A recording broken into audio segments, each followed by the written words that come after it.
Bueno, en la clase pasada eh, estábamos viendo los métodos de cálculo de estructuras químicas y vimos que para describir una estructura química hay que usar métodos que estén basados en cuántica. Para poder hacer una descripción correcta de un sistema molecular, lo que debemos hacer es hacer una descripción de los átomos, de los enlaces, pero también llegar a la descripción a nivel electrónica. Si tenemos una descripción a nivel electrónica, entonces vamos a tener una descripción completa de los sistemas. Y para poder tener una descripción a nivel electrónica, lo que tenemos que hacer es ser capaces de resolver la ecuación de Schrödinger para un sistema molecular que tenga la cantidad de átomos que sea. Pero vimos que de manera exacta solo se pueden resolver aquellos sistemas que sean muy sencillos y a nivel atómico, a nivel de estructuras moleculares, vamos a ver que lo único que se puede resolver es el átomo de hidrógeno. El resto se va a tener que resolver a partir de aproximaciones, donde vamos a tener que resolver la ecuación de Schrödinger haciendo algunas consideraciones que permiten tener resultados aproximados, pero que no van a ser resultados exactos como los que podríamos obtener si estuviéramos resolviendo el hidrógeno. O sea, el hidrógeno es sencillo porque el potencial que caracteriza el hidrógeno es la interacción del núcleo con un electrón. Pero ya cuando tenemos un sistema donde aparecen más electrones o el núcleo tiene más partículas, entonces ya el sistema se vuelve sumamente complicado. Para la resolución de sistemas a nivel atómico, vimos el método, Hartree-Fock. Vimos que el método Hartree-Fock lo que intenta hacer es resolver la ecuación de Schrödinger usando una aproximación donde lo que se busca es convertir el problema en un problema de tipo hidrogenoide. Existe otro método que, debido a a las cualidades, a la exactitud, a los resultados que da, desplazó al método Hartree-Fock como método más importante en algún momento, que es el método llamado el método de funcional de la densidad electrónica, o llamado método DFT. Este método se basa en el teorema de Hohenberg-Kohn, fue enunciado en el año 1964, y lo que intenta es describir los sistemas en función de un estado de densidad. O sea, se puede decir que en moléculas con un estado fundamental no degenerado, la energía molecular del estado fundamental, o sea, la función de onda, que es la que caracteriza a todas las partículas, y todas las demás propiedades electrónicas van a estar determinadas por la densidad de probabilidad electrónica del estado fundamental. Esa densidad de probabilidad electrónica se va a describir así, de esta manera, a través de los llamados orbitales de Kohn-Chang, y estos orbitales de Kohn-Chang no van a ser orbitales moleculares, sino van a ser orbitales que van a tener una información parecida, ya que va a ser tan derivada con la densidad electrónica. Si tenemos esa definición de los orbitales de Kohn-Chang, se puede enunciar esta ecuación de acá, que es la ecuación de Kohn-Chang. La ecuación de Kohn-Chang es muy parecida a la ecuación de Schrödinger. Lo único que tenemos que considerar es que acá no vamos a tener orbitales, no vamos a tener orbitales moleculares, sino lo que vamos a tener son estos términos que son los orbitales de Kohn-Chang. Por lo tanto, es una ecuación parecida, o sea, tiene la misma forma de la ecuación de Schrödinger, pero en vez de estar aplicándose sobre el orbital molecular, se está aplicando sobre un orbital que es el Hopital de Conchamp, y este Hopital de Conchamp va a tener una información de la densidad electrónica. Ahora, la ventaja que da el Hopital de Conchamp es que el Hopital de Conchamp se puede particionar de la forma siguiente. O sea, el hospital va a tener, va a poder diferenciarse en varios términos, donde un término va a ser la energía cinética del electrón, el otro término va a ser la energía potencial de interacción del electrón-núcleo, otro término va a ser de la energía de repulsión entre los electrones, y este último término, que es este de acá, es el término de correlación intercambio. Esta descripción que da el término de correlación intercambio es súper importante porque es un término que va a estar descrito en DFT y que nunca estuvo descrito en Hartree-Fock. Y de hecho, los problemas que tiene Hartree-Fock se deben justamente a no tener una descripción de los términos de correlación e intercambio. Por lo tanto, el método DFT supera al método Hartree-Fock justamente por tener este término de acá. Aparte de ser una metodología que es muy fácil de separar en sus componentes, vamos a ver que el término de correlación e intercambio va a ser exclusivo de los métodos DFT. Esto hizo que rápidamente el método DFT desplazara en importancia a los métodos Hartree-Fock. Vamos a ver que entre los métodos DFT, el más conocido y el más usado por muchos es el llamado B3LIB. O sea, entonces cuando vemos un programa que le permite hacer cálculos computacionales, vamos a ver que el método B3LIB va a estar como uno de los métodos más importantes en cuanto a su uso. Ahora, vamos a ver que en los últimos años, debido a las mejoras a nivel computacional, han aparecido otros métodos que poco a poco han ido desplazando a lo que es llamado B3LIB. Otros métodos que también son considerados métodos DFT y que tienen cambios en cuanto a la complejidad de las plataformas que usan, pero que al final también van sobre la teoría de DFT. Actualmente los métodos DFT son entre los más, digamos, son como los más aceptados para hacer cálculos a nivel teórico. Sin embargo, existen otros que requieren de mucho más nivel computacional y que poco a poco se han ido reconociendo como los métodos más exactos. Y además también tenemos que pensar que hay métodos que son muy eficientes para determinados sistemas. O sea, hay determinados sistemas a nivel teórico que se pueden calcular con mucha exactitud usando determinadas metodologías computacionales que muchas veces son basados en métodos semiempíricos o también basados en métodos, en cálculos de DFT. Hay mucha información y hay muchos métodos para hacer cálculos a nivel, de estructuras, pero aquí tenemos que tener las siguientes consideraciones. Todos estos métodos se basan en aproximaciones, no se pueden hacer determinaciones con exactitud. Todos se basan en aproximaciones.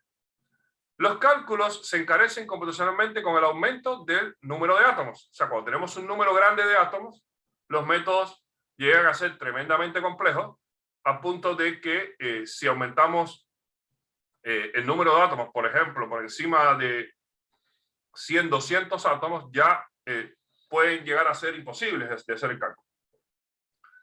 Y las distintas teorías, así como las semiempíricos, Hartree-Fock, DFT, se aplican según el sistema analizado y lo que se busque en este sistema. O sea, existen distintas teorías donde podremos decir que los métodos semiempíricos siguen muy vigentes porque son métodos rápidos que están muy especializados en determinados sistemas y se usan muchas veces para comenzar un cálculo. O sea, para tener la primera versión del cálculo usamos un método semiempírico.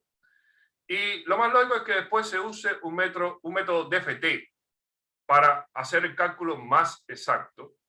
Y ya no tanto es Hartree-Fock. O sea, el Hartree-Fock está pasando un poco como método ya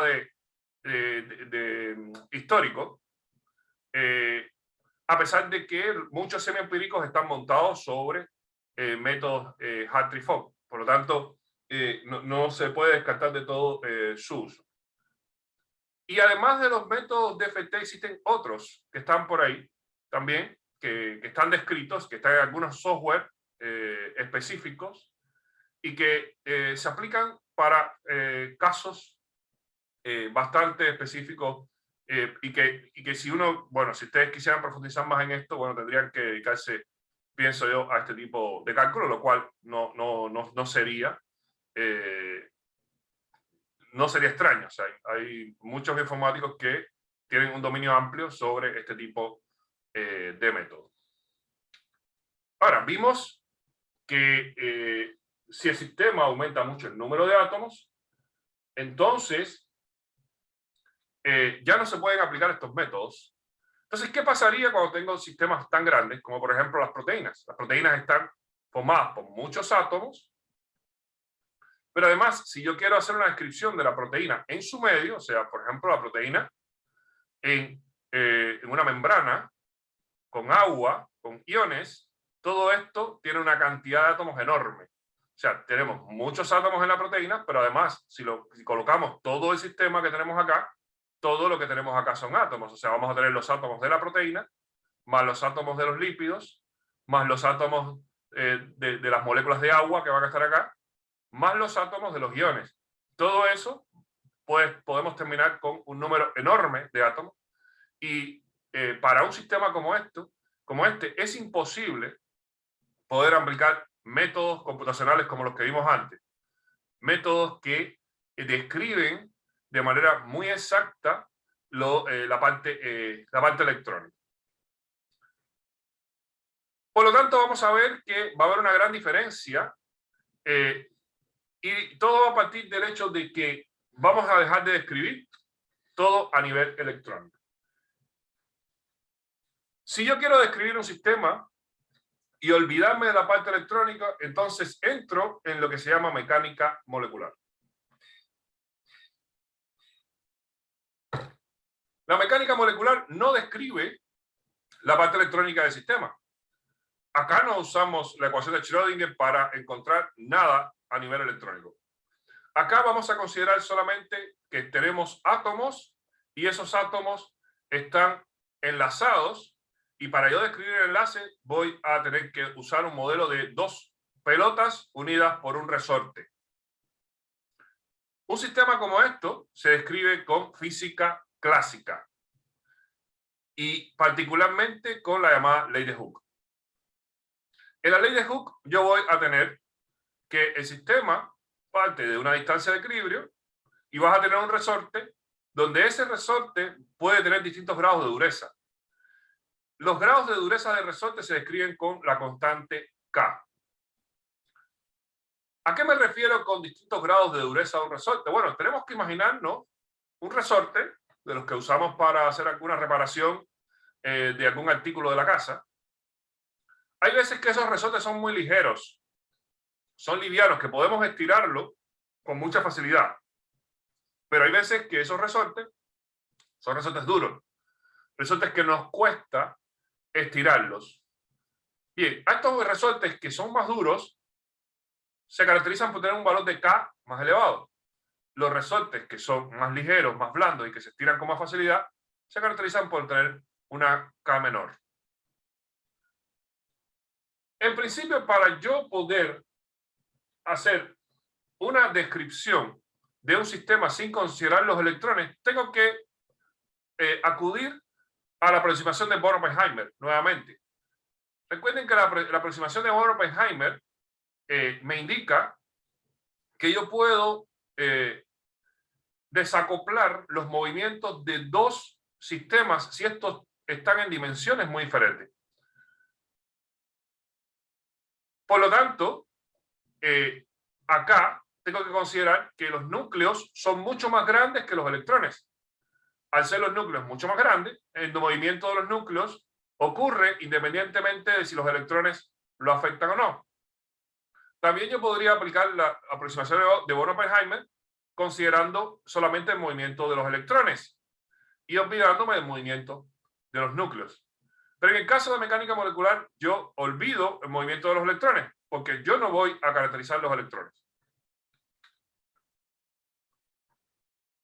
Por lo tanto, en mecánica molecular vamos a aplicar la aproximación de Born-Oppenheimer, donde solamente vamos a considerar el movimiento de los núcleos. No vamos a tratar explícitamente los electrones. Vamos a considerar a las moléculas como un conjunto de esferas unidas por enlaces. Vamos a considerar un conjunto de aspectos que influyen en la energía molecular en función de la geometría. O sea, solamente nos vamos a ocupar de la geometría de la molécula, porque a nivel electrónico no podemos hacer nada. Y vamos a ver que van a ser métodos empíricos, pero que van a funcionar muy bien para hacer descripciones a nivel global. La fórmula general de la energía potencial en los métodos de mecánica molecular va a ser potencial igual a potencial intramolecular más potencial intermolecular. ¿A qué me refiero con esto? Bueno, a nivel intramolecular me refiero a el potencial que va a ocurrir por interacciones dentro de una misma molécula. Por ejemplo, si tenemos una proteína en una capa donde hay introducida en una bicapa lipídica con agua, etcétera, ahí vamos a tener varias moléculas interactuando. Vamos a tener a toda la proteína, eso es una molécula, y vamos a tener cada lípido, ahí tenemos otras moléculas y cada agua también va a ser una molécula. Si yo me refiero a las interacciones intramoleculares, me refiero a las interacciones que va a tener una parte de la proteína con otra parte de la proteína. Si yo me refiero a interacciones intermoleculares, me estoy refiriendo a las interacciones que va a tener, por ejemplo, la proteína con los lípidos, o las interacciones que va a tener la proteína con el agua, o las interacciones que van a tener los lípidos con el agua, o la interacción que va a tener un lípido con otro lípido. O si tuviéramos varias proteínas en el sistema, la interacción que va a tener una proteína con otra proteína. Entonces, intramolecular se refiere a interacciones entre los átomos de una misma molécula. Intermolecular se va a referir a interacciones entre átomos de moléculas distintas. Dentro de estos tipos de interacciones, vamos a ver que vamos a tener algunas interacciones que se deben a la formación de enlace. Y vamos a tener otras interacciones que se deben a interacciones atómicas donde no hay un enlace. Estas interacciones donde interviene un enlace son aquellas que ya previamente analizamos y llamamos interacciones enlazantes. Y aquellas donde no interviene un enlace son aquellas interacciones que ya denominamos como interacciones no enlazantes. El potencial que va a caracterizar cualquier sistema molecular en mecánica molecular va a estar caracterizado por potencial debido a los enlaces más el que se debe a los ángulos más el que se debe a los diedros, y todos estos son enlazantes. Y además están los potenciales de Van der Waals y los potenciales electrostáticos, donde estos son no enlazantes. Todos estos términos de potencial se van a agrupar en lo que se llama el campo de fuerza. El campo de fuerza va a ser la suma de los términos intra e intermoleculares que modelan las tensiones de enlaces, ángulos, tensiones, interacciones de Van der Waals y electrostáticas. O sea, todo va a estar descrito en lo que se llama campo de fuerza. Ahora vamos a ver qué forma tiene ese campo de fuerza. Ya dijimos que el campo de fuerza está formado por potenciales que se deben a interacciones enlazantes e interacciones no enlazantes. Las interacciones enlazantes van a estar dadas por cada enlace, los ángulos que se originan cuando ocurren varios enlaces y el ángulo diedro que se origina cuando tenemos tres enlaces. Vamos a ver que el término de enlace son aquellos términos que agrupan a dos átomos formando un enlace. El término de ángulo va a ser aquel que va a tener a tres átomos formando enlaces y que se origina un ángulo entre ellos. Al tener tres átomos, se origina un ángulo entre los dos enlaces que se formaron acá. Y en el caso del diedro, vamos a ver que va a haber un vínculo entre cuatro átomos. Esos cuatro átomos van a formar tres enlaces y se va a originar por la rotación a través de este eje. Y, por ejemplo, si tenemos que el átomo, si que estoy midiendo el diedro de estos cuatro átomos, lo que estoy midiendo es en qué ángulo está este átomo con respecto a este último, si nosotros consideráramos una superposición entre este átomo y este. En este caso, estos dos átomos estarían a 180 grados. Si le diéramos vuelta a este enlace y lo colocáramos aquí abajo, o sea, si esto estuviera aquí abajo, entonces estos dos átomos estarían solapados y el ángulo diedro sería 0 grados. Entonces, tengo que hacer la consideración de la rotación a través de este enlace. Ya lo hablamos previamente en las primeras clases. También existe otro tipo, puede existir otra definición de ángulo diedro, que también va a considerar cuatro átomos, pero donde uno de ellos va a estar a nivel central, y esto se va a oscilar tipo como si fuera un paraguas, que se abre primero hacia acá y después se abre hacia el otro lado. O sea, este tipo de oscilación, que también comprende cuatro átomos, es un tipo de ángulo diedro también, que se llama ángulo impropio. Vamos a ver que el campo de fuerza va a contener la descripción de cada uno de los términos asociados a estas interacciones. Vibración de un enlace, vibración de un ángulo, el movimiento de un ángulo diedro y la vibración de un impropio. Y va a haber un término en el potencial para cada uno de estas componentes. Por ejemplo, este término es para el enlace, este segundo término de acá es para el ángulo, este término de acá es para los diedros, y acá tenemos los términos que son para las interacciones no enlazantes, la de Van der Waals y la electrostática. Vamos a ir explicando ahora cada uno de esos términos con un poco más de detalle.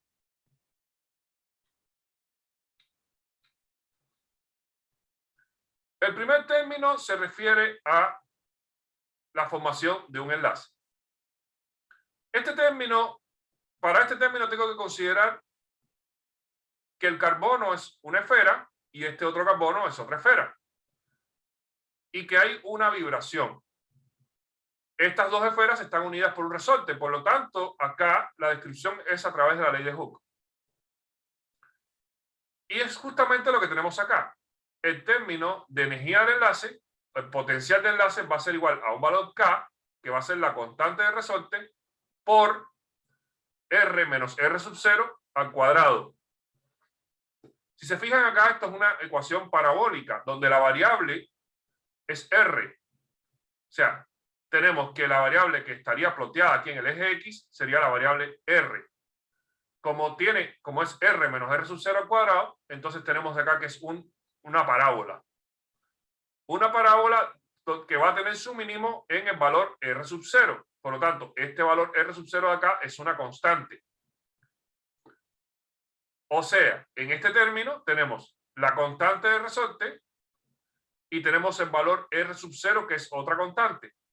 Y lo que va a cambiar aquí es el valor R. La variable es R, que es lo que se está ploteando acá. Por ejemplo, según lo que se ve acá, el valor de R sub 0 es aproximadamente 1,55. Entonces, aquí tendríamos 1,55.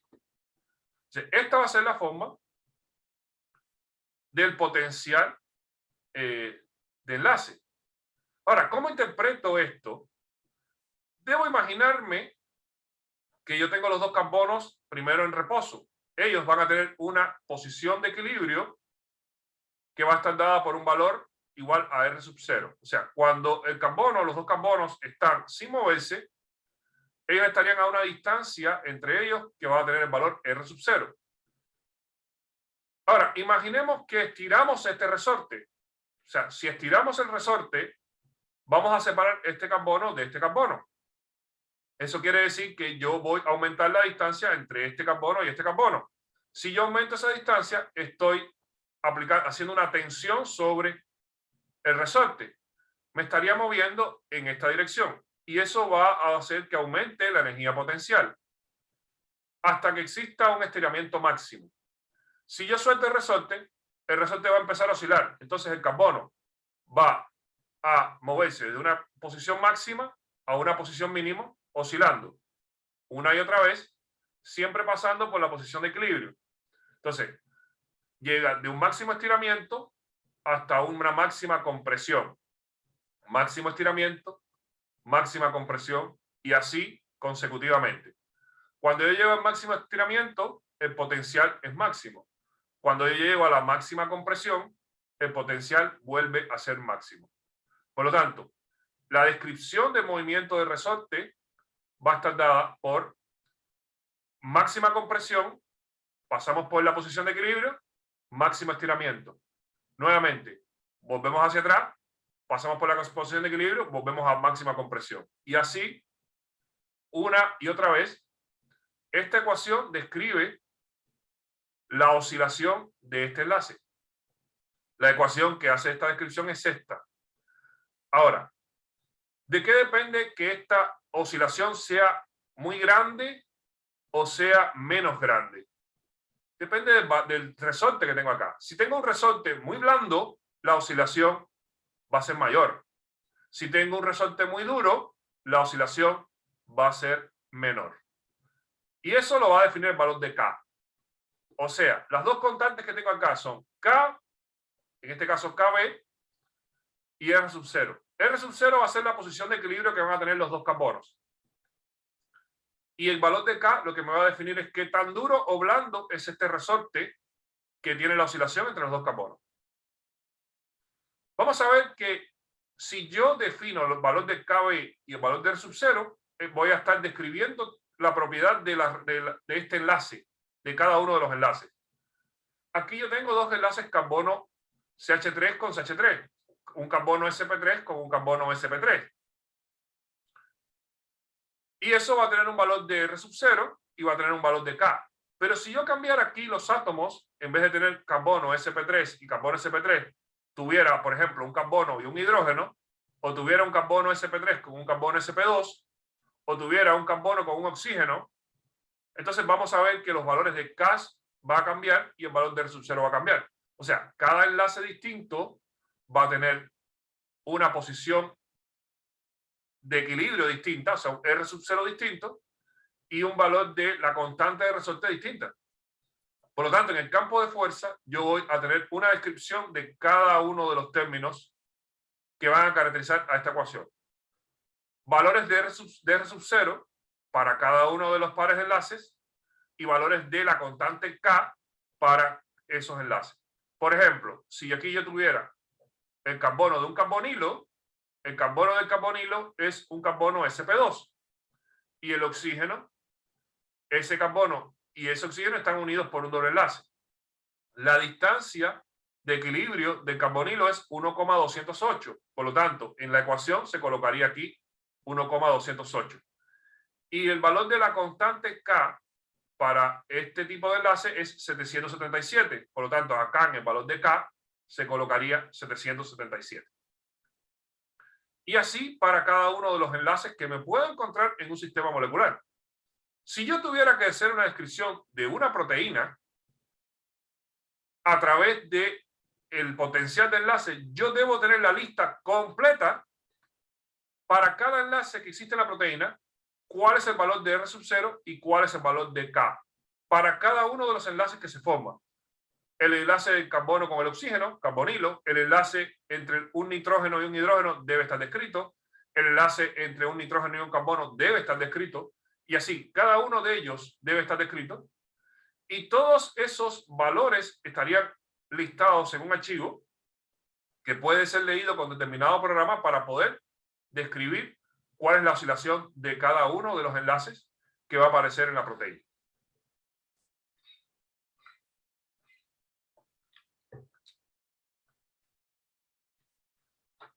Ahí está, hasta ahí todo con respecto al término de enlace. Pero vimos primero que no es el único término. Tenemos término de enlace, que es este de acá. Ya lo podemos ver acá como el valor K, R menos R sub 0. Acá está cambiado R por B debido a Bond. Pero no importa, es lo mismo, el mismo término. Nunca olvidar que esto va elevado al cuadrado, porque eso es lo que da la forma parabólica. Ahora, también existe un término de ángulos y otros términos más. Vamos a ver el término de ángulos ahora. Acá. Para entender el término de ángulos, debo considerar que son tres átomos unidos por dos enlaces. Y acá, cuando me refiero a una oscilación, me refiero a la oscilación del ángulo. O sea, el ángulo se cierra más o el ángulo se abre más. O sea, esto tiene un ángulo, por ejemplo, de 109 grados. Si yo acerco este CH3 acá, este ángulo se reduce, puede reducirse, por ejemplo, a 100 grados. Y si yo alejo este CH3 hacia acá, entonces este ángulo pasa a tener más de 109 grados. O sea, si yo muevo hacia acá, el grupo CH3, el ángulo, ahora el enlace estaría acá y el ángulo creció. Y si yo desplazo el CH3 más para acá, ahora tengo el ángulo aquí, el enlace aquí, y este ángulo disminuyó. Por lo tanto, voy a tener un ángulo de equilibrio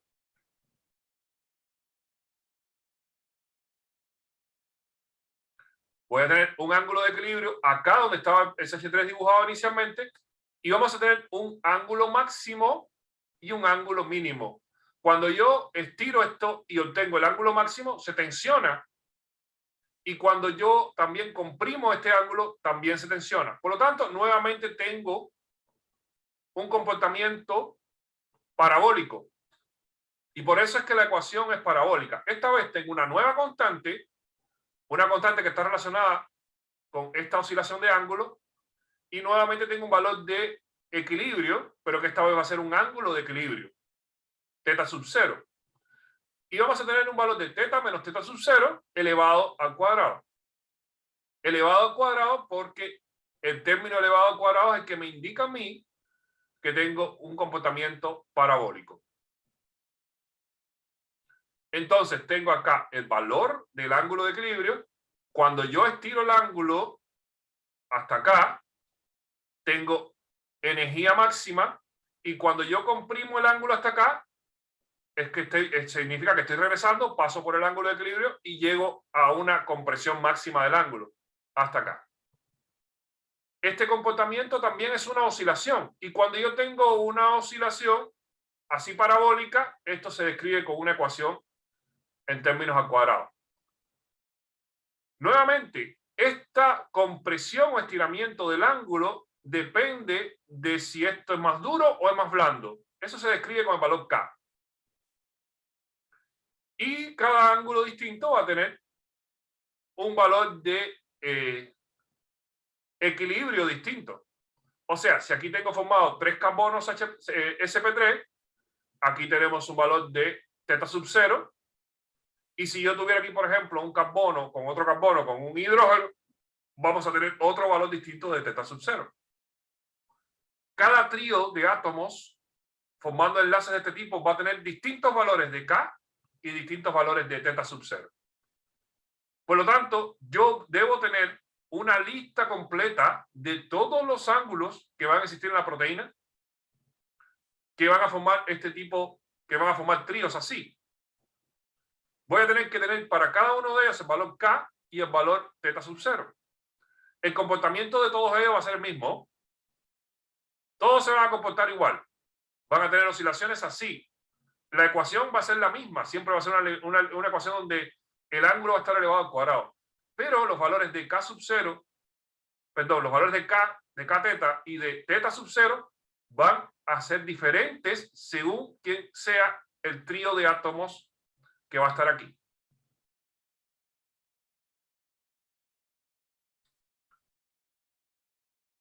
El siguiente término va a ser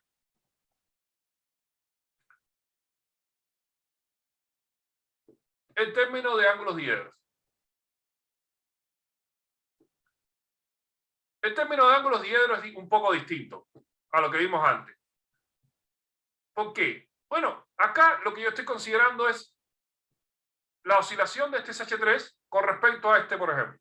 Si el SH3 está acá, el diedro que se conecta con 4 átomos, o sea, este carbono con este carbono y este otro carbono, tenemos 4 átomos acá, donde yo roto a través de este eje. Por ejemplo, este SH3 está desplazado con respecto a este por un ángulo phi que es aproximadamente 60 grados. O mejor dicho, unos 30 grados parece, 30 grados. Está desplazado y si yo colocara el SH3 aquí encima de esta línea, estaríamos a 0 grados, el SH3 de acá con el SH3 de acá. Ahora, este SH3 yo lo puedo rotar una vuelta, 2 vueltas, 3 vueltas, todas las que quiera. Yo puedo rotar el SH3 con respecto a este, lo puedo rotar muchas vueltas. Por lo tanto, no es una oscilación como la que habíamos visto antes, cuadrática. Acá yo lo que voy a tener es una función coseno o seno, según. En este caso va a ser una función coseno. El término de potencial debido a ángulo diedro va a estar dado por un valor K, que va también a tener que ver con la dureza que va a tener esta rotación, y un valor phi de equilibrio, un valor phi, que va a caracterizar la rotación de el átomo que estoy viendo con respecto al otro átomo que está en cuarto lugar. O sea, si yo tengo un carbono sp3, carbono sp3, carbono sp3, carbono sp3, vamos a ver que voy a poder describir esta rotación con un valor Kφ y un valor phi. O mejor dicho, valores que van a tener descripción de este delta y este n, que son términos. Por ejemplo, el delta es un factor de fase, pero que van a ser distintos según los ángulos que yo estoy rotando, porque aquí la variable va a ser phi. Entonces, yo, si quiero calcular los diedros, si yo quiero tener una descripción de todos los diedros, tengo que analizar en la proteína todos los átomos que están a 4 niveles. Cada vez que se formen 4 átomos acá, tiene que haber una descripción de este valor K y otros términos asociados, como el término delta y ocasionalmente el término n.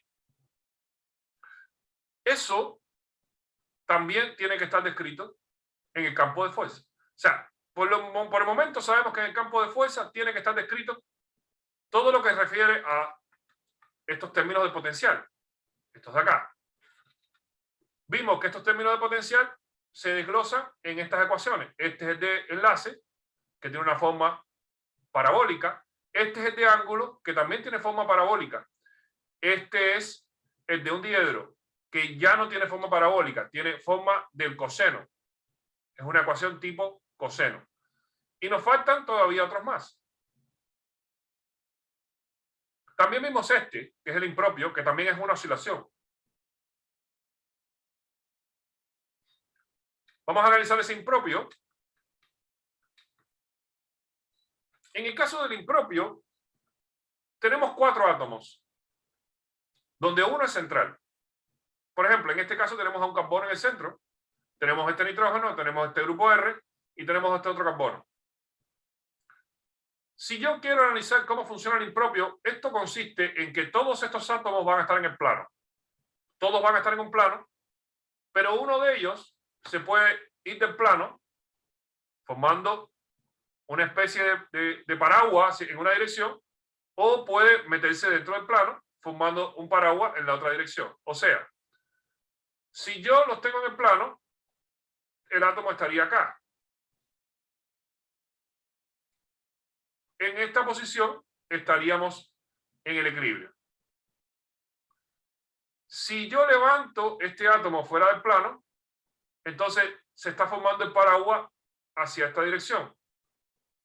Pero también yo podría entrar el átomo dentro del plano, entonces ahora el enlace estaría por acá y el ángulo entonces estaría en esta otra dirección. Aquí en el centro está en equilibrio.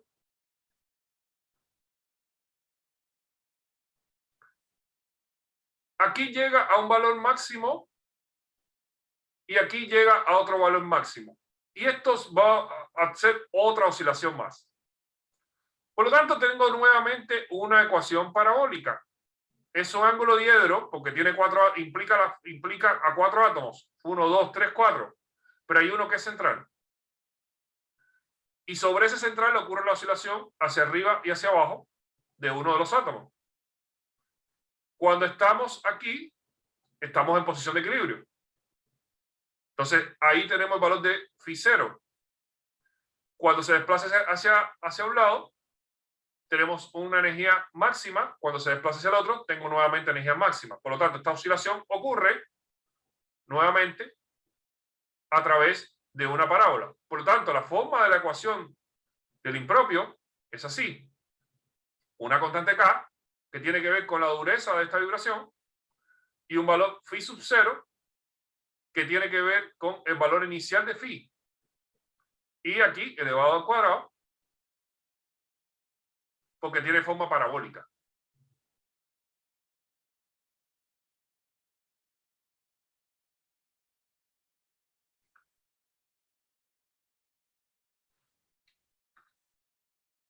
Bien.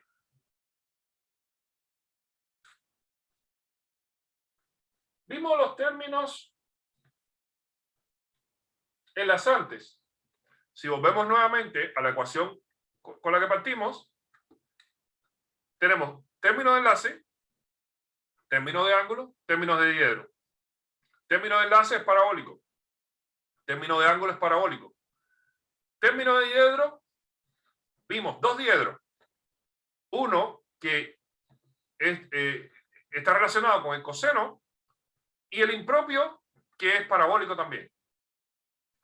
Y nos faltan estos términos que son los términos no enlazantes. Término energía de Van der Waals y energía electrostática.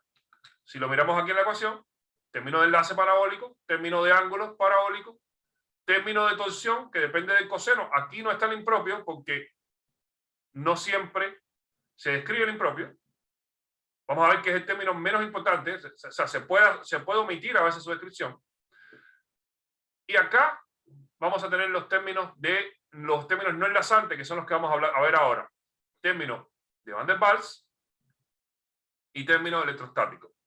Vamos a ver cómo describimos un término de Van der Waals. Lo primero que debo entender es que estos términos no son de enlaces. Aquí lo que vamos a describir son las interacciones entre dos átomos que no forman enlace. Y si yo voy a describir esos dos átomos, lo que voy a hacer es usar las interacciones de Van der Waals. Y las interacciones de Van der Waals las puedo describir con un potencial de Lennard-Jones. Y acá les recuerdo cómo era un potencial de Lennard-Jones. En el potencial de Lennard-Jones yo tengo energía igual 0 cuando están muy alejados los dos átomos. O sea, si yo tengo átomos muy alejados, entonces este potencial va a tender a 0. No va a haber interacción. Una vez que los dos átomos se acercan, empiezan a sentirse atraídos uno por el otro. Empieza a ocurrir una atracción hasta que llegan a una distancia de equilibrio. O sea, hay una distancia en la cual los dos átomos se sienten bien sin formar enlace. Si esos dos átomos tuvieran la capacidad de formar enlace, entonces esta distancia sería la distancia de enlace.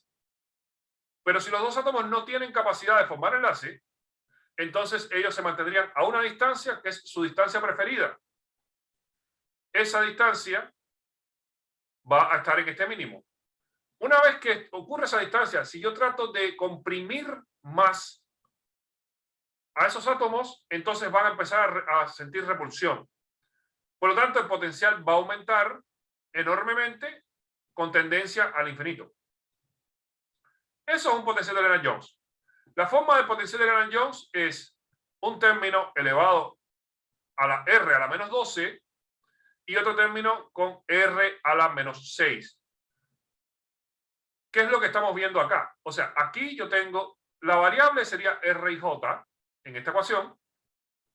Si ustedes ven aquí, esto está elevado a la 12, pero R está debajo, por lo tanto esto es R a la menos 12. Aquí tengo elevado a la 6, pero R está debajo, por lo tanto es R a la menos 6. Estos valores que están aquí son valores ajustables según los tipos de átomos que estamos viendo en interacción. Este valor epsilon tiene relación con la posición en la cual está el mínimo. Y estos valores R, tiene valor con respecto al valor del mínimo. Y estos valores R y J mínimo, R y J min y R y J min, tiene que ver con el valor que tiene este valor R de acá. O sea, si yo tengo distintos átomos, el cambio, este valor R de acá, R min o R sub 0, va a cambiar, va a ser distinto para distintos tipos de átomos. Por lo tanto, este R y J min va a ser distinto si los átomos que yo estoy analizando son distintos. Y lo que va a indicar es la posición que va a tener el mínimo. O sea, si el mínimo, si este R sub 0 es menor, el mínimo entonces va a estar más desplazado hacia la izquierda. Si este valor R sub 0 es mayor, el mínimo va a estar más desplazado hacia la derecha.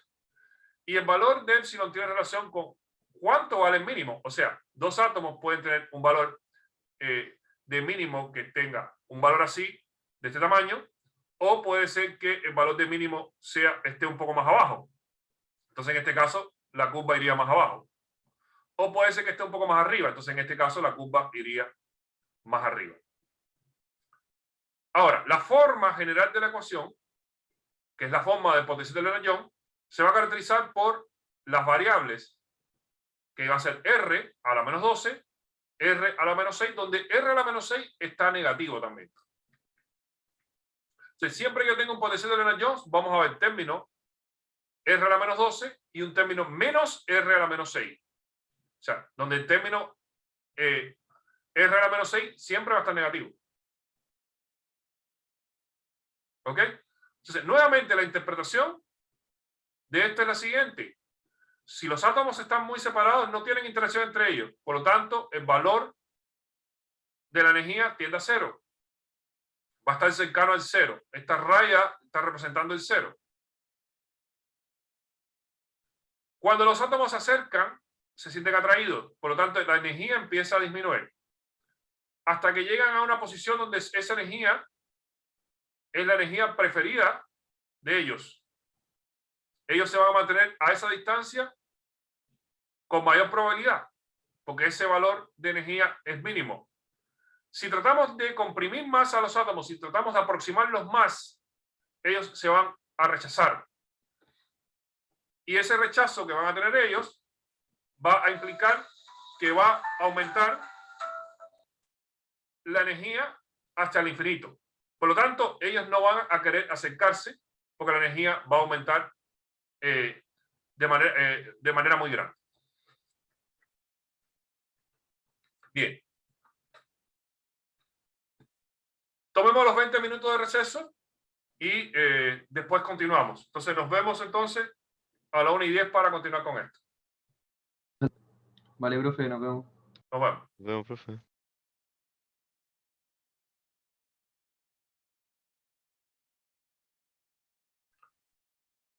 Bueno.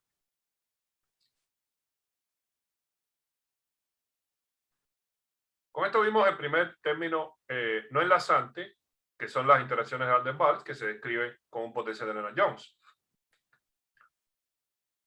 En la ecuación, ese término es este que está acá. Se identifica porque tiene un R a la menos 12 y un menos R a la menos 6. La otra parte del término no enlazante está acá a la derecha y son las interacciones electrostáticas. Las interacciones electrostáticas se describen con un potencial de Coulomb. Vamos a ver que esas interacciones van a tener, cuando son dos cargas del mismo signo, van a ser repulsivas a medida que se acercan los dos átomos con la misma carga, van a tener una repulsión. Mientras que si tenemos dos átomos con igual carga, con carga diferente, uno positivo y uno negativo, entonces van a ser atractivas, como está acá. Y obviamente van a ocurrir cuando los dos átomos que están interactuando están cargados. O sea, cuando tenemos dos átomos cargados, entonces es cuando vamos a tener potencial de Coulomb. Si no estuvieran esos átomos cargados, entonces las interacciones van a ser caracterizadas por el potencial de Lennard-Jones. Vamos a ver que estas son interacciones de largo alcance. O sea, no tienes que tenerlos muy cerca para que ocurra una interacción. Y también se van a calcular entre átomos que están separados por 3 enlaces o más en una misma molécula. O sea, puede ser que dos átomos de la misma proteína estén cargados y ellos van a tener interacciones, a pesar de estar en la misma proteína, se consideran que son interacciones no enlazantes, aunque ellos estén formando parte de la misma proteína, y esto aplica a todo. Cuando tenemos una proteína, es un sistema tan grande que van a aparecer interacciones entre sistemas que están a muchos enlaces de distancia y que forman parte de la misma molécula.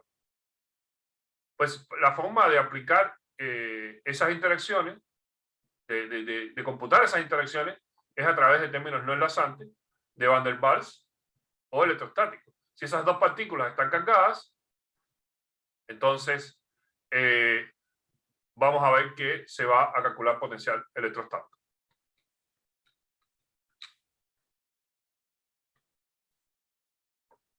Bien.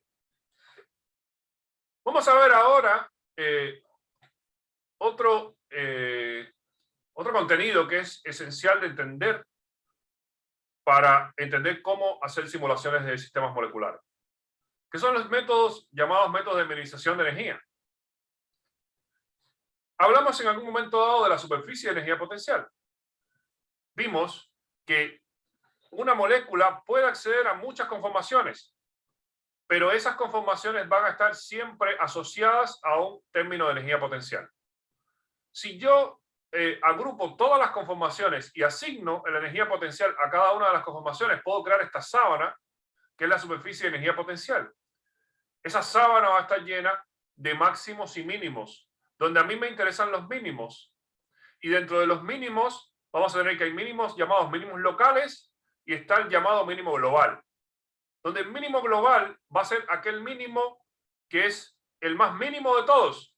O sea, va a ser el mínimo que va a tener el valor de energía más bajo de todos. Para sistemas no muy grandes, acceder al mínimo global tiene valor.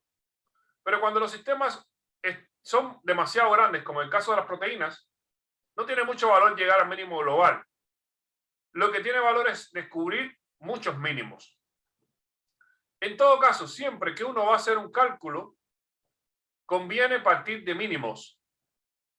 O sea, si yo tengo, por ejemplo, una proteína y yo la coloco en agua o la coloco en una membrana y añado agua, eso es un proceso que va a ensamblar sistemas moleculares unos con otros, y si yo no tengo cuidado pueden haber superposiciones muy graves con las cuales yo no puedo iniciar un cálculo. Entonces, conviene siempre que yo preparo un sistema, antes que nada, garantizar que ese sistema esté en algún mínimo. Puede ser algún mínimo local. No va a ser casi nunca el mínimo global. Porque el mínimo global es 1, mientras que los mínimos locales son muchos. Entonces, yo tengo que, antes que nada, garantizar que el sistema esté en un mínimo. Ahora, ¿cómo hago eso? Bueno, existen los llamados métodos de minimización de energía, que son muy útiles para distintos usos. Para sistemas moleculares sencillos, hacer la minimización de energía significa llegar a conformaciones que seguramente son las que con más probabilidad estén en la vida real. Para casos como el estudio de proteínas y sistemas macromoleculares grandes, sistemas biológicos, vamos a ver que llegar a un mínimo va a ser útil para poder tener un punto de partida para hacer cálculos posteriores. En todo caso, yo voy a tener que aplicar alguna metodología que me lleve mi sistema a una estructura que esté formando parte de un mínimo. Así garantizo que no estoy en una estructura completamente errada. Pensemos en cuando uno, por ejemplo, dibuja una molécula. Si uno dibuja una molécula a mano, ahí tenemos una estructura completamente errada. O sea, puede ser que todo esté enlazado a lo que debe estar, pero las posiciones geométricas de la estructura están demasiado lejos de lo que es de lo que se esperaría teóricamente en la realidad. Para poder transformar ese dibujo malo que yo hice en una estructura tridimensional correcta, existen métodos de minimización. Ahora, ¿cómo funcionan esos métodos de minimización? Bueno, ellos tratan de encontrar el mínimo. Y para yo encontrar el mínimo, tengo que acordarme que el mínimo de una función se obtiene calculando primera derivada y con la segunda derivada puedo garantizar que tengo un mínimo o un máximo. O sea, con la primera derivada yo tengo un punto de inflexión que podría ser un mínimo, que podría ser un mínimo o un máximo. Y con la segunda derivada tengo la seguridad de que tengo un mínimo. Entonces, yo puedo obtener de la función la primera derivada y la segunda derivada para poder llegar a tener mínimos.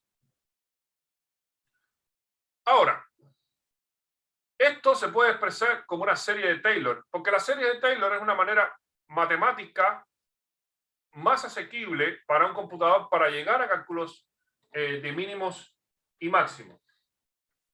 Y en la descripción de la serie de Taylor yo tengo los términos de primer orden, que dependen de la primera derivada, y términos de segundo orden, que es el que depende de la segunda derivada.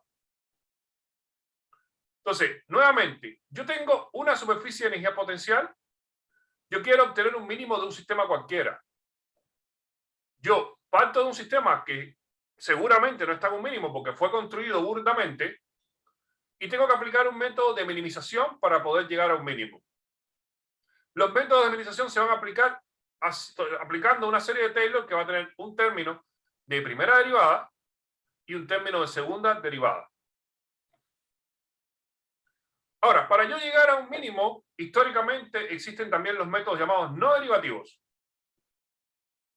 Los métodos no derivativos no usan derivadas, pero son métodos que se basan prácticamente en intuición matemática. Entre ellos, por ejemplo, está el método simplex. El método simplex hace lo siguiente. Si tengo una función cualquiera, yo la puedo asignar, puedo evaluar esa función en los vértices que yo elija.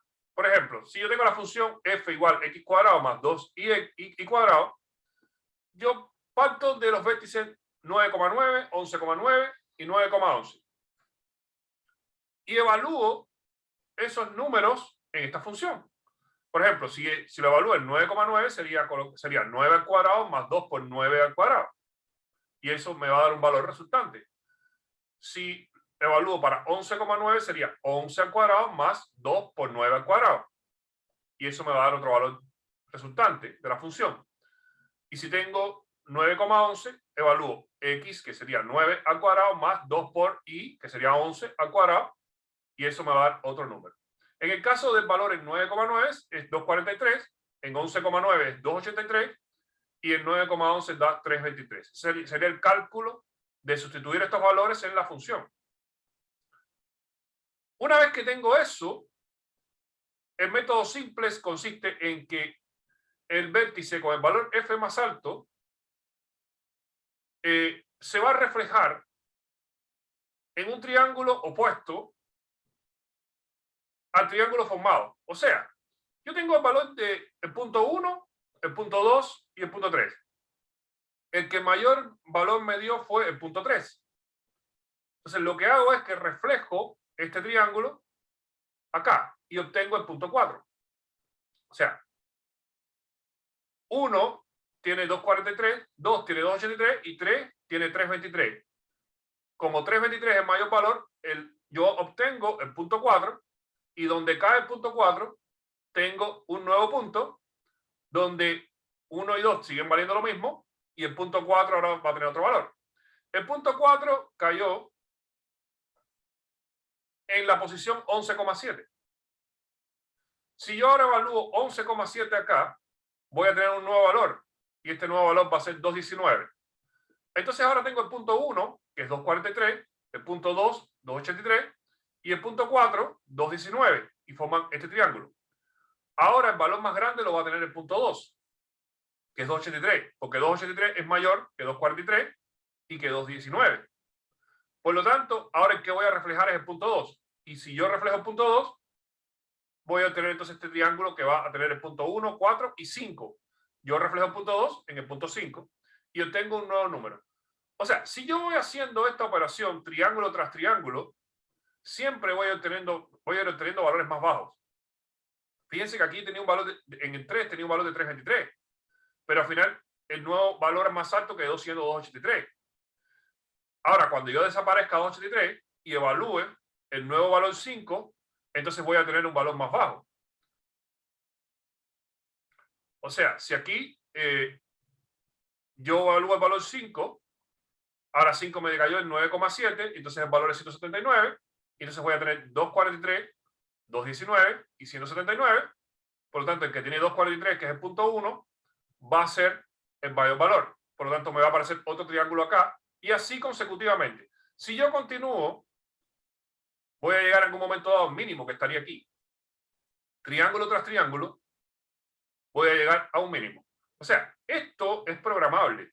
Esto se puede programar. O sea, un método simplex se puede programar y tendrías un método sencillo para poder detectar el mínimo de funciones. Lo que pasa es que es un método sencillo, pero que no tiene mucha aplicación a sistemas muy complejos. Tenemos que entender que en nuestro caso no es una función de dos variables. Nosotros tenemos una función mucho más compleja, está llena de variables. Piensen que cada coordenada de átomo genera enlaces y cada una genera ángulos y más allá. Por lo tanto, tener un mínimo con una función con tantas variables no es fácil de obtener con un método como este.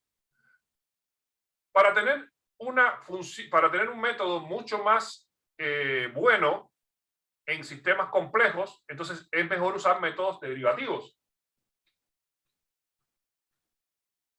Ahora, los métodos derivativos los podemos separar en dos grupos. El grupo de los que solamente dependen de la primera derivada, o sea, el método estaría solamente, el potencial solamente abarcaría hasta la primera derivada, y métodos que dependen de la segunda derivada serían métodos que abarcan primera y segunda derivada.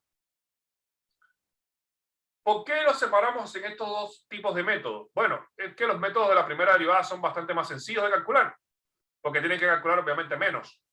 Mientras que los términos de la segunda derivada tienen que, para obtener la segunda derivada, tienen que hacer cálculos bastante más complejos. Si yo tengo un programa que trabaja con moléculas y tiene métodos de minimización, va a tener incorporados métodos de primera derivada y métodos de segunda derivada. Y yo puedo elegir cuáles usar. Y vamos a ver que no siempre va a ser lo mismo usar uno que otro. O sea, no siempre es llegar y decir, bueno, como la segunda derivada es más exacto, bueno, si tengo el potencial voy a calcular la minimización con la segunda derivada. No siempre es así, porque voy a tener probablemente más dificultad en llegar a mínimos según el método que yo use. Bien, entre los métodos de la primera derivada, que aquí tengo señalado en color azul, vamos a ver el método Stipe's Descent, o descenso de la máxima pendiente. Es un método basado en la primera derivada, o sea, solamente abarca los términos hasta la primera derivada. Se trata de obtener las 3n derivadas parciales de la energía molecular respecto de las coordenadas nucleares. O sea, aquí tengo la coordenada en X, la coordenada en Y y la coordenada en Z. Se interpreta como las componentes de un gradiente de energía. Se somete cada núcleo a una fuerza dirigida en contra del gradiente. O sea, yo lo que voy a tratar de buscar en cada una de las coordenadas X, Y y Z, voy a buscar el mínimo y para eso voy a tratar de encontrar el gradiente. El gradiente tenemos que recordar que es aquella dirección en la cual el mínimo es el mínimo mayor. O sea, tenemos que estar imaginándome que estoy en una posición, en una loma,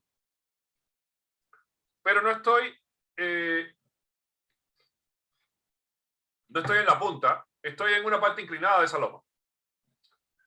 Yo puedo dirigirme en muchas direcciones. O sea, si yo roto 10 grados, siempre voy a encontrar una dirección hacia la que ir.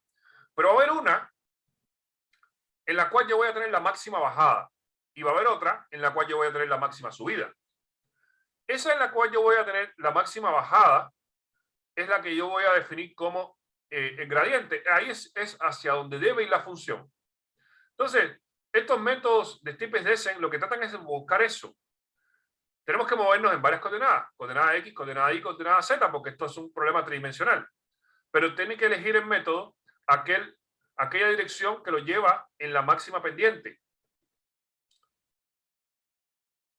Los núcleos se van a mover en las direcciones de las fuerzas que actúen sobre ellos.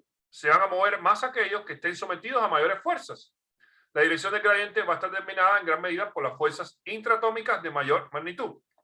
O sea, si yo tengo un sistema que está muy tensionado en algunas partes, esas partes se van a mover más. Por ejemplo, tengo que imaginarme que yo construí un sistema donde tengo la proteína y le coloqué lípidos en una membrana. En aquellas partes donde los lípidos quedaron pegados a la proteína, va a ocurrir que van a haber partes de la molécula que van a quedar un poco superpuestas. Como van a quedar superpuestas, entonces van a estar muy tensionadas. Cuando yo inicie el cálculo de minimización, esas partes que están muy tensionadas se van a mover muy rápido, tratando de buscar el mínimo. Mientras que aquellas que no están sometidas a tanta tensión, se van a mover menos. Eso es lo que busca un algoritmo de minimización. Entonces, la distorsión de la molécula va a asegurar un descenso inicial en energía, pasando por un mínimo en esa dirección, lo cual va a ser un mínimo provisional, hasta llegar a un ascenso. ¿Por qué? Porque nosotros nos vamos a mover en una dirección y vamos a ir encontrando un mínimo. Pero ya va a llegar un momento en que vamos a pasar de largo por ese mínimo y entonces vamos a empezar a subir. O sea, tengo que imaginármelo, por ejemplo, si este fuera mi mínimo, si yo estuviera aquí y yo me muevo en esta dirección, yo llego a un mínimo que está por acá, pero una vez que llego aquí empiezo a subir, porque realmente el mínimo está para acá.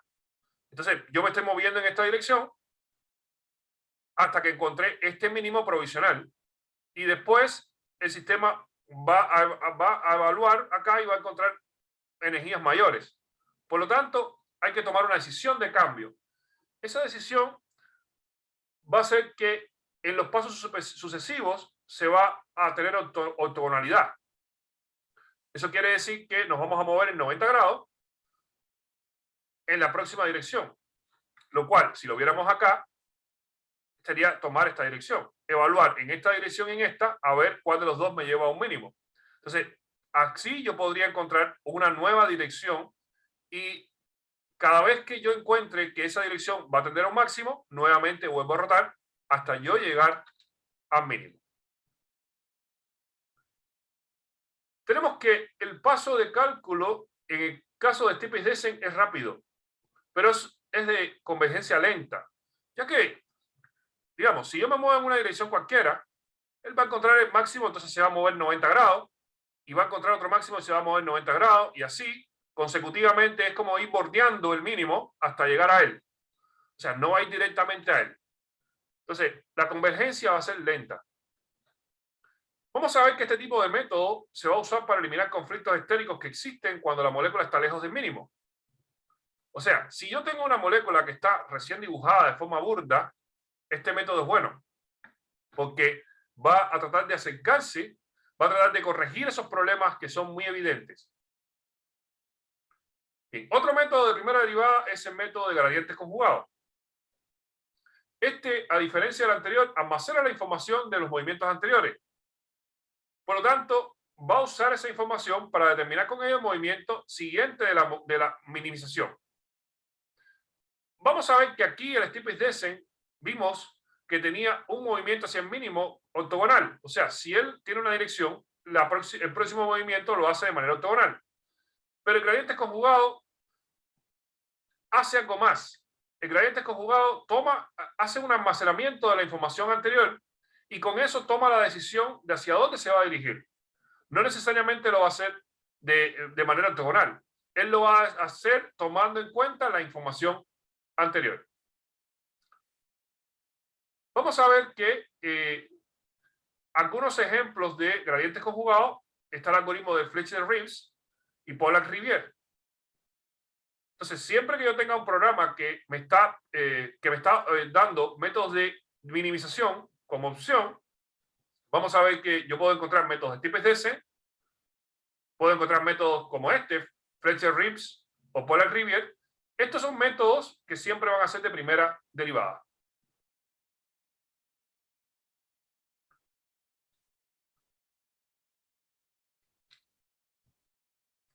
Y también van a estar los métodos de segunda derivada. Y entre esos métodos, el más extendido por mucho es el Newton-Raphson. En el Newton-Raphson se va a calcular primera y segunda derivada.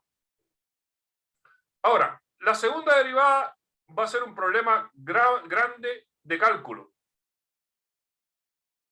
Ya que para hacer el cálculo de la segunda derivada se crea una matriz que se llama matriz hessiana.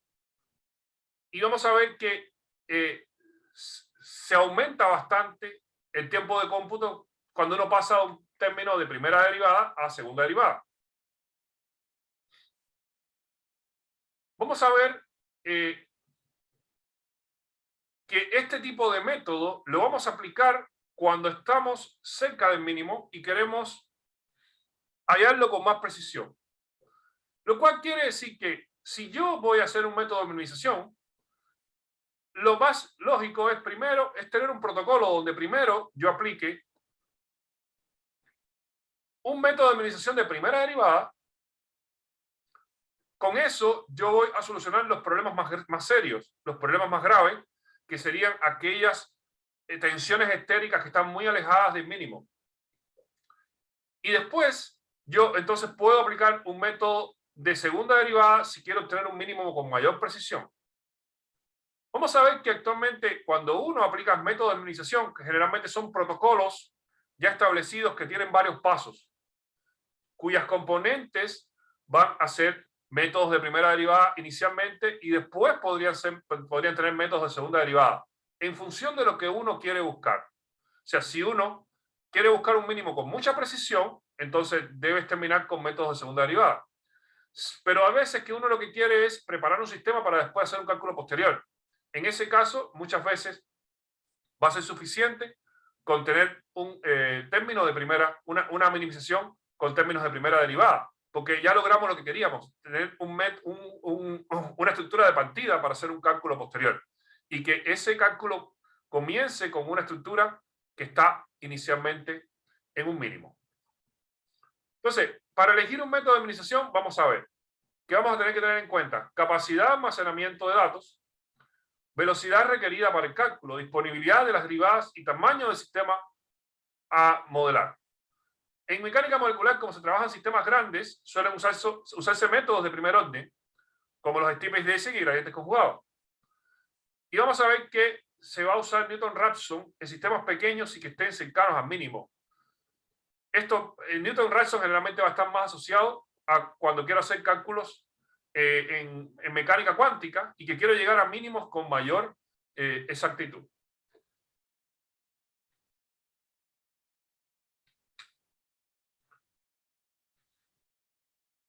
Vamos a ver que un buen método de minimización va a ser aquel que va a llevar a una respuesta según mis intereses, usando la mínima cantidad de memoria. Nuevamente, si yo estoy muy interesado en tener el mínimo con mucha precisión, entonces debo usar un método que sea más exacto. Pero si estoy solamente interesado en preparar un sistema para después hacer un cálculo posterior, entonces debo estar en un mínimo. Ahora, vamos a ver que para llegar a un mínimo exacto, hay que tener un criterio de convergencia. ¿Y cuál sería el criterio de convergencia? Bueno, eso lo defino yo. Para yo elegir un criterio de convergencia, generalmente lo que se hace es usar como referencia la estructura que yo estoy calculando y ver esa misma estructura en una etapa posterior. Y para eso se usa un concepto que es el concepto de root mean square. El root mean square va a ser la relación que existe entre las posiciones atómicas en un paso y las posiciones atómicas en un paso posterior.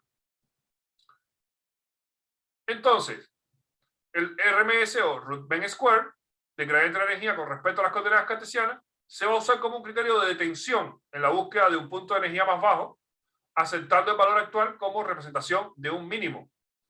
Teóricamente, el RMS debería ser 0 cuando se alcanza un mínimo energético, pero en la práctica el computador nunca va a alcanzar ese valor, por lo que se setea un valor bajo cuando se realiza una optimización geométrica.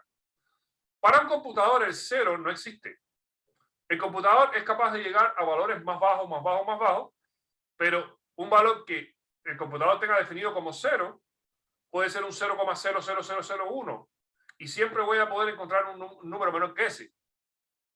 Por lo tanto, yo para poder llegar a un mínimo voy a tener que definirle al sistema cuánto va a ser el valor del RMS al cual quiero llegar. Por lo tanto, lo que yo voy a hacer es que voy a definir, por ejemplo, si yo quiero llegar a un mínimo, yo voy a definir que tiene que haber un valor de root mean square deviation, que esto es lo que significa esta D, de 0,1 mol por antro. ¿Qué va a significar eso? Eso va a significar que yo voy a ir bajando en el valor de energía, y yo voy a definir que el cálculo convergió cuando la diferencia que hay entre un paso previo y un paso posterior es menor que este valor. O sea, tengo que imaginarlo de esta manera. Tengo una molécula que está minimizándose y yo veo las posiciones atómicas en un paso previo y en un paso posterior. Si la molécula se está minimizando, que yo lo veo a simple vista, que veo que la molécula está cambiando su conformación, entonces si yo calculo la desviación entre las coordenadas en un paso previo y un paso posterior, van a dar un valor alto. Pero va a llegar un momento donde yo estoy viendo la molécula que apenas se mueve. Lo cual no quiere decir que no esté ocurriendo un cambio en las coordenadas. Pero ese cambio en las coordenadas es bastante pequeño. Si yo defino que el RMSD en el cual se detiene el cálculo es 0,1, eso quiere decir que cuando haya una comparación entre las coordenadas en un paso y las coordenadas en el siguiente paso, y sea mayor que 0,1, o sea, que sea, por ejemplo, 0,2, 0,3 o 0,15, 0,12, 0,11, el cálculo no se va a detener. Pero una vez que la diferencia entre la comparación entre las coordenadas en el paso previo y en el paso posterior sea menor que 0,1, entonces el cálculo se va a detener. Si yo quiero que el cálculo sea más exacto, lo que hago entonces es que disminuyo este valor de 0,1 y coloco un valor mucho más pequeño, por ejemplo, 0,001. Si yo defino que es 0,001, eso quiere decir que cuando la diferencia entre dos pasos sea, por ejemplo, 0,09, el cálculo va a continuar. Si yo hubiera puesto 0,1, con un 0,09, el cálculo paraba. Y me hubiera dicho, convergí, acabo de llegar al mínimo. Pero si yo coloco el valor en 0,001, eso quiere decir que cuando tengo valores 0,09, todavía el cálculo va a continuar y va a ir disminuyendo ese valor cada vez más hasta que llegue a este valor. Entonces, cuando llegues a este valor, el cálculo se va a detener. Nuevamente, ¿qué es lo que significa este valor?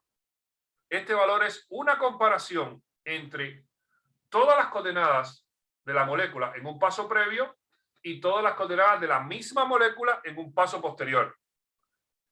Si esas coordenadas se desplazan, el valor del RMSD va a ser grande. Si esas coordenadas se desplazan menos, el valor de RMSD va a ser cada vez más pequeño. Si esas coordenadas dejan de desplazarse, el valor de RMSD entonces va a llegar a 0. Pero los computadores no leen 0. Los computadores siempre van a poder tener un valor más bajo. Por lo tanto, yo tengo que definir con qué precisión sería ese 0. Si yo coloco 0,1, es que eso es un 0 no muy preciso.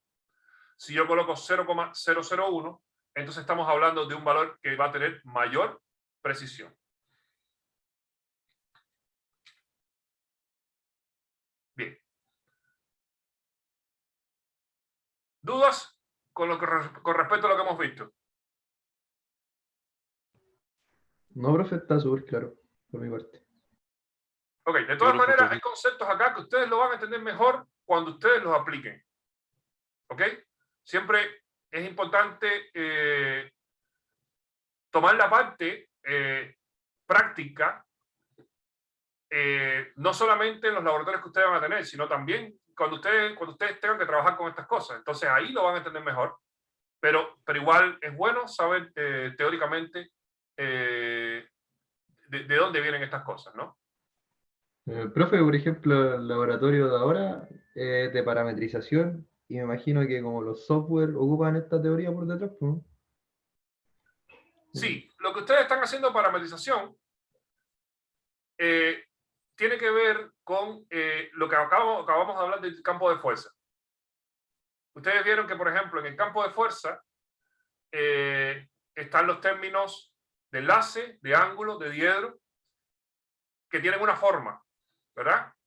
Pero esa forma, en esa forma, por ejemplo, si tenemos el término de enlace, el término de enlace va a tener, vas a tener que tener una definición de la constante K y de R sub 0, que es el enlace de equilibrio, ¿verdad?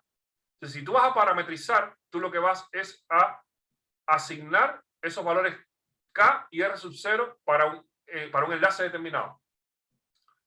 O vas a tomar esos valores y vas a asignarlo a una molécula determinada. Por ejemplo, si una molécula está construida con carbonos, carbonilo, etc., entonces tú vas a tomar del campo de fuerza los valores de la constante K y el valor de R sub 0 del enlace para poder asignarlo a cada uno de los enlaces. ¿Se entiende? ¿Lo puedo explicar mejor? Sí, sí, o sea, más o menos. No, pero lo puedo explicar mejor. Vamos a explicarlo mejor. Vamos a usar un poco de mi programita antiguo. Si yo tengo, por ejemplo, una molécula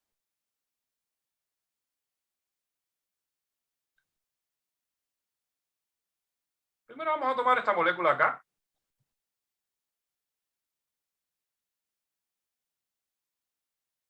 Vamos a tomar esta molécula acá.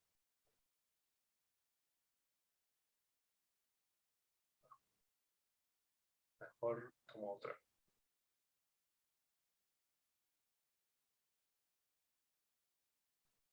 Ya. Yo tengo un dibujo feo de una molécula. ¿Ya? Esto es un dibujo feo de una molécula. Vamos a agregarle hidrógenos. Miren qué feo. Eso, obviamente, eso es lo que yo llamo estar muy lejos de un mínimo. Eso es estar lejos de un mínimo. Ahora, aquí vamos a hacer una optimización. Ahora, si ustedes hacen una optimización, miren lo que aparece acá. Me sugieren los algoritmos, igual no sé si se verá, a lo mejor se ve un poco chico, pero lamentablemente el programa no me deja mostrarlo mejor. Pero acá, primero me aparece un Stiepes-Descent, un Fletcher-Rips, un Pollack-Rivier. Entonces, todos son métodos de minimización. Vamos a usar un Pollack-Rivier. A ver si él logra hacer algo aquí.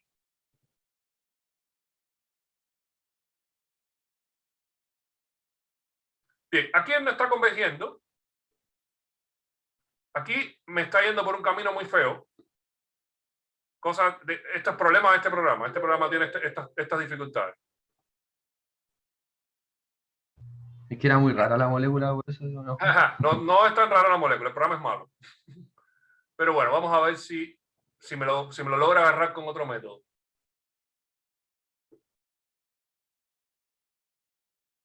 No, ya él se quedó ahí en malo. Pero fíjense que, a ver, lo que él está haciendo es tratando de hacer un cálculo de convergencia, pero este programa es bastante malo. Entonces, como es malo,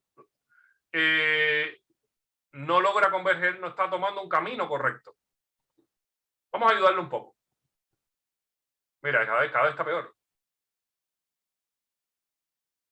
No, vamos a empezar otra vez. Vamos a ver. Claro, aquí lo que pasa es que me está tomando, no, pero está en... Uf. No, vamos a hacerlo nuevo. Vamos a hacerlo nuevo. Una pena que este programa cometa estos errores. Vamos a hacerlo así. Vamos a tomar una molécula más sencilla. Vamos a agregar hidrógenos. De partida el dibujo que le hace está bastante mal. Vamos a borrar esto. Y vamos a ayudarlo un poquito.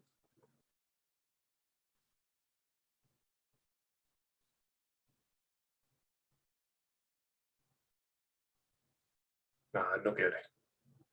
No se deja ayudar. Vamos a ver si el STPCS me lo hace un poquito mejor. Bien, aquí él lo hizo mejor. Aquí lo hizo. Bien, aquí él le está minimizando, ¿verdad? Ahora, aquí él me está diciendo que no converge. Aquí abajo me está diciendo que no converge. De hecho, nunca convergió. Porque aquí el programa me lo está indicando abajo. Me dijo no convergió, pero sí me arregló la estructura. El dibujo feo inicial me lo arregló. Con un método de primero. Ahora, fíjense aquí que está definido el RMS en 0,1. Él no convergió porque él no logró llegar a este 0,1. En la diferencia entre las coordenadas previas y las coordenadas siguientes, él no llegó a bajar de 0,1. Vamos a darle más tiempo. Ahora, aquí él me está diciendo cuánta es la energía, está muy alta. Me está diciendo que el gradiente está en valores que están por arriba de 0,1. El gradiente está en 2,1 más arriba. Si yo le sigo dando etapas, claro, aquí el número de ciclos que tiene definido también son 225. Yo le puedo dar más ciclos para que él continúe y no pare. Por ejemplo, aquí cuando llega a 500 ciclos él va a parar si no ha convergido.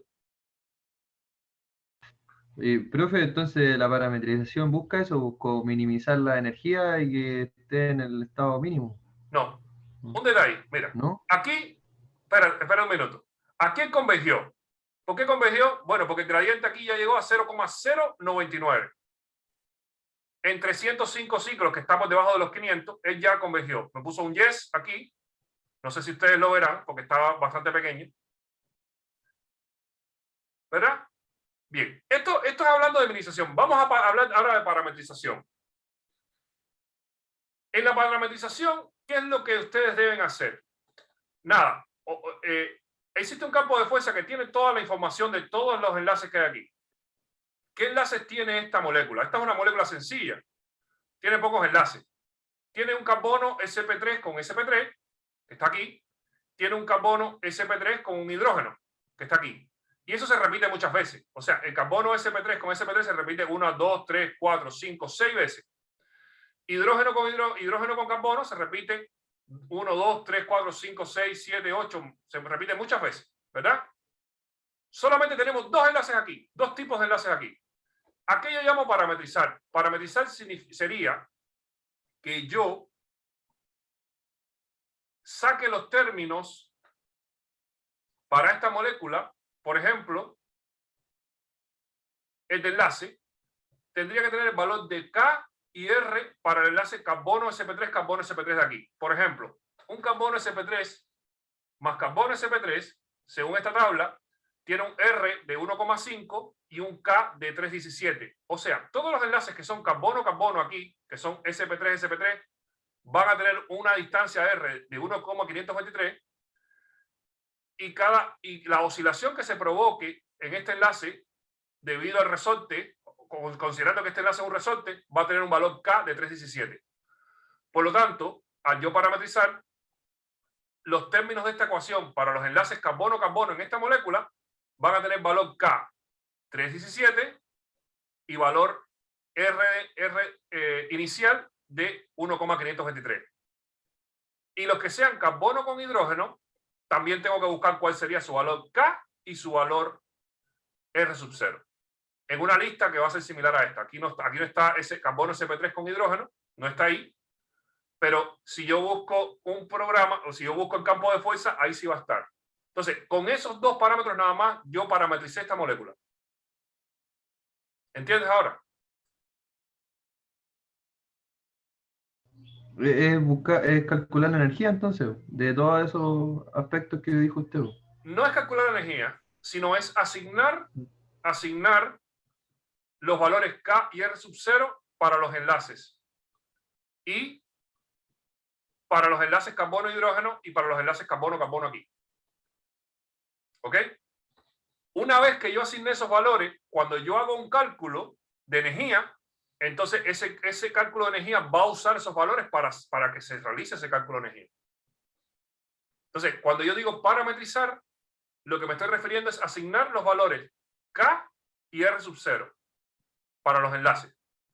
Pero no solo eso, recuerden que no es solo eso, también los de ángulo. Ya los de ángulo es un poquito más complicado.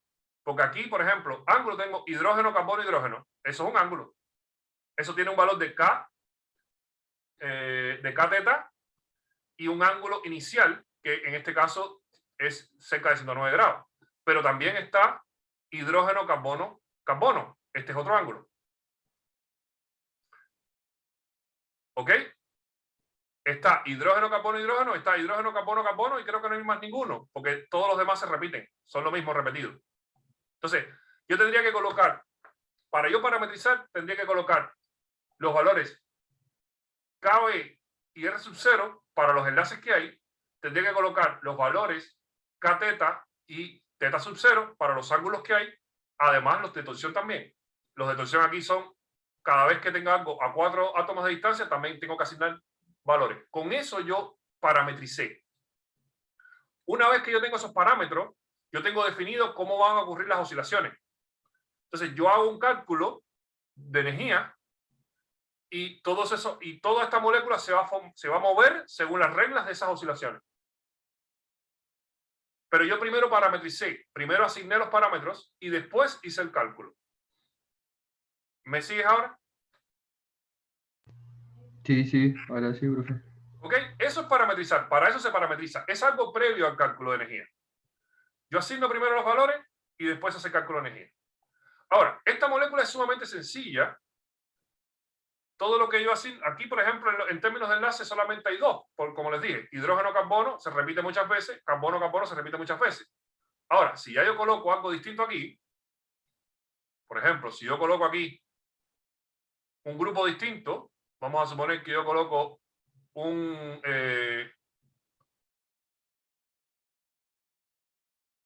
grupo como este, supongo que yo tengo ese grupo. Bueno, ahora tengo muchos más parámetros. ¿Por qué? Porque ahora tengo hidrógeno, los enlaces hidrógeno-carbono, tengo carbono-carbono, pero también tengo carbono sp3, carbono sp2, carbono sp2 hidrógeno, carbono sp2 oxígeno. Ahí tengo muchos más parámetros. Y los de los ángulos también aumentaron, porque ahora tengo este ángulo también. Aparte del ángulo hidrógeno-carbono, hidrógeno, y el hidrógeno-carbono-carbono, tengo también el carbono sp3, carbono sp2 hidrógeno, carbono sp3, carbono sp2 oxígeno, y otros más. ¿Ok? Entonces, la lista de términos como este va a aumentar solamente por este grupo que aumenté. Ahora, yo tengo que tener todos esos parámetros antes de hacer un cálculo. Después, cuando yo hago el cálculo de energía, cuando yo hago un cálculo cualquiera, ya los parámetros van a estar asignados y el cálculo se va a poder realizar. ¿Ok? ¿Se entiende? Sí, profe, claro. Por lo menos un barniz inicial de un entendimiento es lo que pretendo. Después, cuando ustedes trabajen con esto un poco más práctico, lo van a entender un poco mejor. Bien. Antes de terminar, darles una información. La forma que nosotros vamos a tener las evaluaciones acá van a ser a través de... van a ser como una especie de seminario. O más que seminario, van a ser como una especie, yo les voy a dar unos temas y ustedes los van a tener que desarrollar. Ustedes los pueden enviar como un informe. Esa es la manera que se va a hacer la evaluación. De todas formas, yo les voy a dar más información. Se las pienso escribir por correo para que la información les llegue a todos, porque aquí no hay muchos de ustedes, hay pocos. Y esto lo vamos a hacer en 2 semanas. O sea, no el próximo lunes, sino el otro lunes más arriba. Entonces, yo les voy a mandar por correo las instrucciones de lo que va a ser la primera evaluación. Y además les voy a pedir que se agrupen, que formen grupos. O sea, no van a ser a nivel individual, sino va a ser a nivel de grupos. Entonces, yo les voy a enviar la información por correo para que ustedes tengan clara cuántos grupos van a ser, qué personas van a estar en los grupos. O sea, mejor dicho, cuántas personas va a haber en cada grupo. Ustedes se agrupan como ustedes quieran. Y qué es lo que ustedes tienen que abordar. ¿Ok? Eso se los voy a escribir durante la semana para que ustedes tengan la información. Cualquier duda que ustedes tengan, ustedes entonces me escriben, me preguntan o me piden que nos veamos por Zoom. ¿Ok? Sí, profe, pero igual usted ocupó la palabra seminario y eso es como disertar. No vamos a disertar, no vamos a exponer del tema. Sino vamos a No, escribir nomás. Ah, no. Sí, es verdad, ocupé la palabra seminario, pero realmente no es la idea. ya. Sí, lo que quiero es que preparen algo en grupo. Yo les voy a dar las instrucciones. No tienen que presentarlo, no tienen que presentarlo disertando. ¿Ok? Ok, profe. Está bien. ¿Bien? ¿Alguna duda? No, profe, no. Bueno, entonces con eso terminamos. Nos vemos entonces la próxima semana. Y yo les escribo en la semana. Vale, profe, chao, gracias. Bueno, chao. Chao, profe.